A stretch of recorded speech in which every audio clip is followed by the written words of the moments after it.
Ladies and gentlemen, I stand before you as someone who has and continues to dedicate his life to one of the great religions of the world.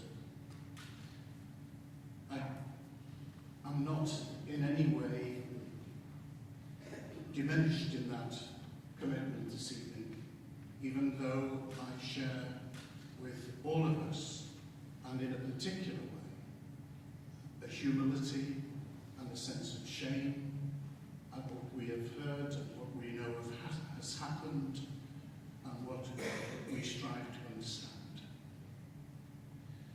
You know, the religious quest is deeply interwoven in our humanity. Sometimes the flags of religious identity are wrapped around complex issues of history and ethnicity. But we also know that sometimes those well springs of religious belief flower in great heroism. But what we've heard this evening is that they too, all too easily, can be overwhelmed by the instinct and the capacity for evil, which is evident in our human family, and which in fact we all know in our inner hearts. I would like to thank all those who both this evening and over the years have made these events visible to us. I would like to thank photographers, journalists, reporters like Martin Bell, publishers, who made sure that these things did not remain hidden, so that we, humbled, have to face these facts, and that the facts are never lost. But I would like to say this evening that, in my view, I'm sure in the view of many people in this room, religious faith is not a problem that we have to solve. It is a resource that we must discover again and learn to receive and integrate into our lives properly.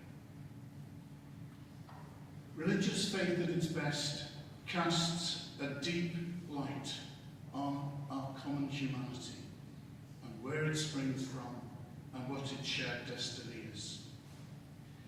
Religious faith at its best proposes the pathway of reconciliation.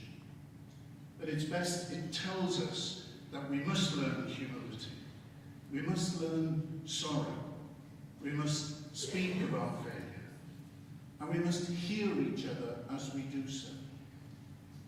But if that speaking and listening of failure, sorrow, and a desire for reconciliation is to be effective, the speaking and the listening must be formed in a mutual love, one for another.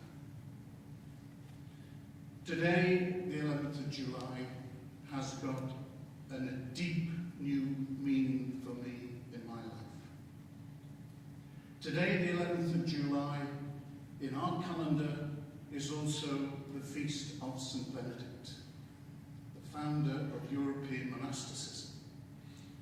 And one of the phrases associated with the Benedictine order in its Latin words is very simple: pax inter spinas, peace among the thorns.